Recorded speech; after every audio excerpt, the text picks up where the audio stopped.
We would talk And he'd call me each night. every night, Sobrang telebabad. hours and hours over the phone. Noorasan kami ng kwento lang ng kwento. I step into her life. Yung friendship nag-deepen. Tawag niya sa akin kuya kasi only child siya eh. Ako yung little sister niya. Little sis or CC. Yun ang tawag ko sa kanya.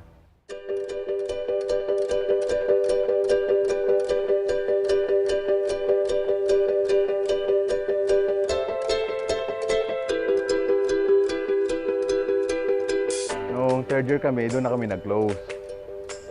Kasi every morning I would go to this chapel to pray. Then pagkalabas ko ng chapel, si Mimi yung unang makikita ko. She would approach me and would ask me for a piso. Pambili ng candy eh. Excuse me. Hindi. By chance lang yon. We would meet at the canteen. And always, alam mo yung change ko, always kulang ng piso. And siya always on my side. Oh, meron kang piso. So, hihingi ako ng piso sa kanya. On her 70th birthday, Sabi niya sa akin, that was the time that he discovered hindi na to pang Big Brother. na, in love siya daw sa akin, ganyan, ganyan. Just snap. Ganun na ba? Nag-snap lang sa mind ko. And then, at first, I had hesitations kasi, hala, best friend mo, tapos may in love sa'yo, baka, paano yung friendship niyo? Then, ayun, nag-court na ako. Pero, her parents were strict. I focused on my studies because hindi pa nga ako allowed magka-boyfriend. I courted her. Pero bawal talaga eh. Sabi niya, after school pa, after college daw.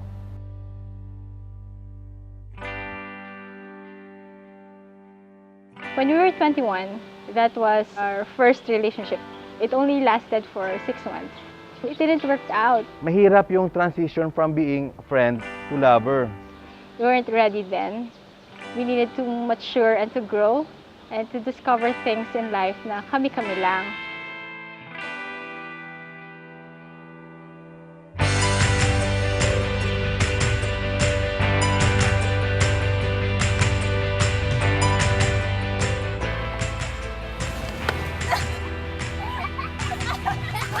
When my father was admitted at the hospital, She was at her lowest point. he was there. Minsan na-surprise siya na pumunta ako. He didn't laugh. And tita Janet told me nga magpaalam na kay tito. So lumapit ako kay tito at tumulong sa kanya. Sabi ko, don't worry, hindi ko siya pababayaan.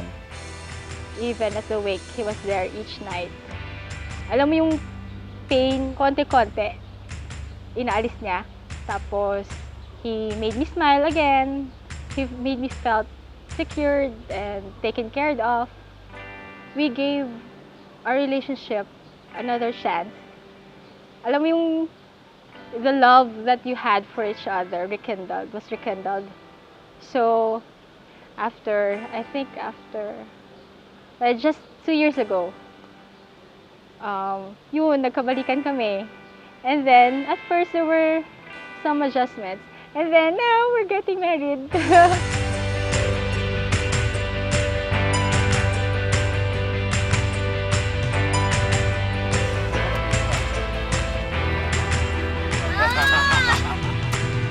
RB kasi, grabe, full of surprises yan. There was one time, I was on duty. And then, I was shocked na meron one stem of white rose on my car. And then, there was a note saying, I miss you. And then, he just got out, and then I just saw him. I was so surprised. He's very romantic. The most memorable siguro yung surprise ko sa kanya was children's party. So nag-hire kami ng clowns. Sa mga balloons. Pagdating niya, talagang surprise siya. Tuwang-tuwa, surprise na surprise. Yung buong bahay, nakapatay yung ilaw. Tapos pagpasok ko, nandun si RB, yung mga kaibigan ko. Alas, na-surprise na naman ulit ako. Kinausap ko si tita. Tita, wala siyang idea kung anong pinunta ko doon. And I told tita, tita, pakaslan ko na ta si Mimi ta. Pwede. She asked me, palangga mo siya. And I told her, tita, palangga ko gid bata mo.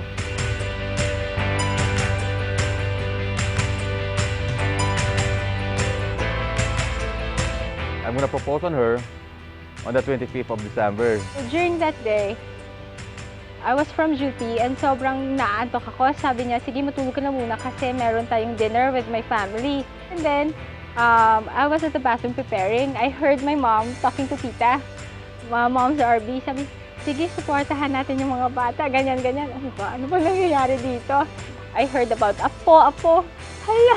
Sabi ko kay mama, ano yun? Anong pinag-uusapan niyo? Ganyan, ganyan. He picked me up. His sister was with him. But before going to the restaurant, daan muna kami ng Angelicum kasi may bibigay lang ako sa pare. Nung dumating kami dito sa Angelicum, nag-complain pa ako kay RB. Ano ba yan? Christmas sa Christmas, sira yung lights. So okay, sabi ko, okay, let's go na. Pasok na tayo. Kasi malilate na tayo for dinner. But earlier, I saw his parents. Ba't dito si Tita Tito? Eh, sabi ko sa kanya, punta muna tayo ng center field. Magpa-picture tayo. I got distracted by a security guard who was waving. Ano ba yan? Ba't nag-wave siya? Anong problema? Umilaw yung mansion with the Christmas light. Natuwa siya, nakita niya yon. And then, napatay ulit. Then, umilaw yung signage ko na may sabing, "Me, will you marry me?" And then, I saw him kneeling. And I was shocked. Sumigaw talaga ako. And then I said yes. And then there were fireworks, and we had a lantern. And yun. And my friends were singing A Whole New World. Sobrang nag-hysterical ako. Ay, wag nirinak.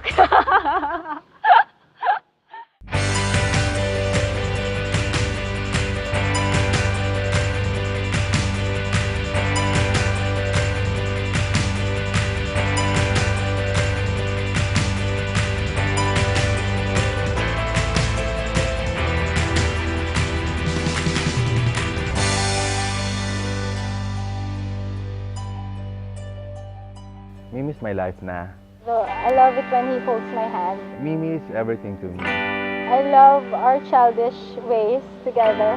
I love just everything about him. I'd gladly give my tomorrow just to be with her today. I love it when he looks at me and you'll see the look of love.